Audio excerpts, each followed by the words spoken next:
عزیزان گرامی اس کے بعد پھر بے انتہا امام پہ ظلم کیا گیا. متوکل نے خود اپنے بھائی سے کہا کہ ان کو زہر دے دو اور تاکہ ان کی شہادت ہو جائے. عزیزان گرامی جب امام محمد تقی علیہ السلام کی شہادت ہو رہی تھی تو امام علی نقی علیہ السلام صرف 8 برس کے تھے اور امام محمد تقی علیہ السلام کی والدہ زندہ تھیں اور وہ مدینے میں تھی. تو امام علی نقی علیہ السلام نے رو کے اپنی دادی سے کہا دادی اماں آج میرے بابا کی شہادت کا دن ہے. تو جناب صدیقہ خاتون رونے لگیں.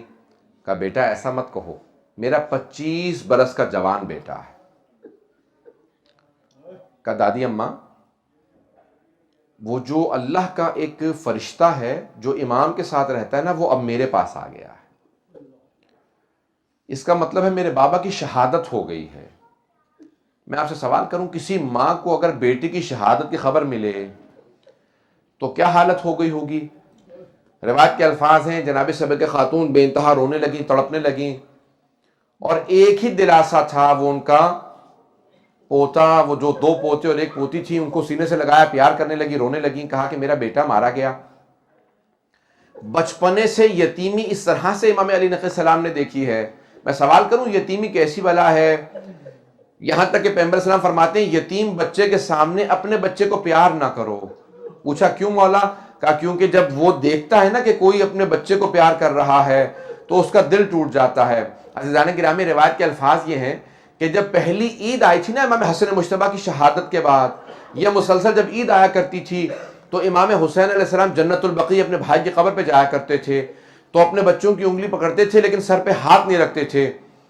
تو کبھی کسی نے پوچھا اتنا پیار کرتے ہیں تو آپ بچوں کو کیوں نہیں پیار کرتے؟ کہا جب میں قاسم کو دیکھتا ہوں تو مجھے احساس ہوتا ہے کہ میرا بھتیجا کبھی یتیمی کا احساس نہ کرے, اپنے بابا کو یہ محسوس نہ کرے میرا باپ سر پہ نہیں ہے, اس لیے میں اس کی محبت میں اس کو زیادہ پیار کرتا ہوں, اسے سینے سے لگاتا ہوں, اس کے سر پہ ہاتھ رکھتا ہوں, اپنے بچوں کے سر پہ ہاتھ نہیں رکھتا, تاکہ میرے بھتیجے یتیم بھتیجوں کو یہ محسوس نہ ہو کہ دیکھو ہمارے جو چچا زاد بھائی ہیں ان کے سر پہ ہاتھ رکھنے والا ہے لیکن ہمارا باپ سر پہ موجود نہیں ہے. عزیزان گرامی یتیمی عجیب چیز ہے.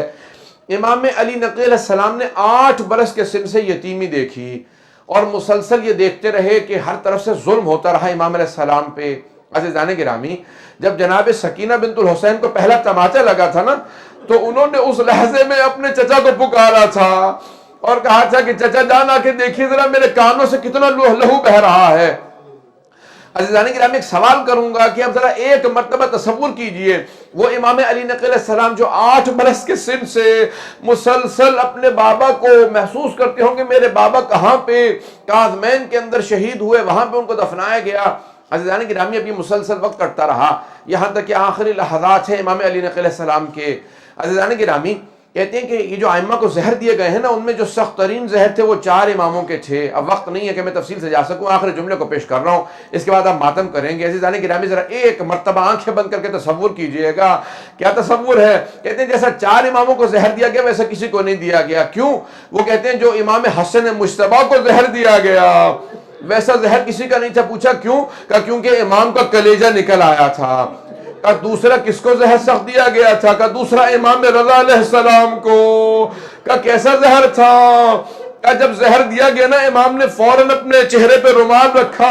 کہ کیا بات ہے کہ مجھے بار بار خون کی قے آتی ہے. کہ اپنے چہرے پہ رومال رکھا کہ میرا پورا کلیجہ پانی ہو گیا ہے, کہ مجھے گھر واپس جانے دے, تیرا کام ہو چکا ہے.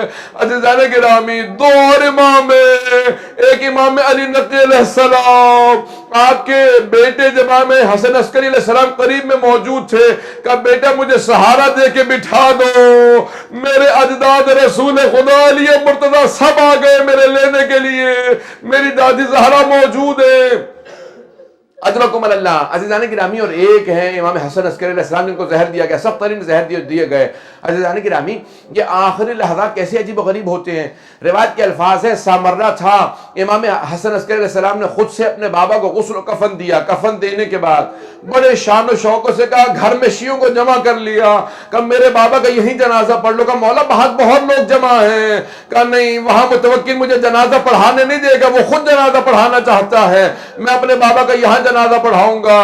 سب کو جمع کیا, کہا کہ یہاں جنازہ پڑھ لو, لیکن میں کہوں گا مولا جب آپ اپنے بابا کا جنازہ پڑھا رہے تھے آپ کے گلے میں توق نہیں تھا, ہاتھوں میں بیڑیاں نہیں تھی، ہاتھوں میں ہتکڑیاں، پاؤں میں بیڑیاں نہیں تھی، مولا آپ کی پھپھیوں کے سروں پہ چادریں موجود تھی، تازیانے نہیں مارے جا رہے تھے۔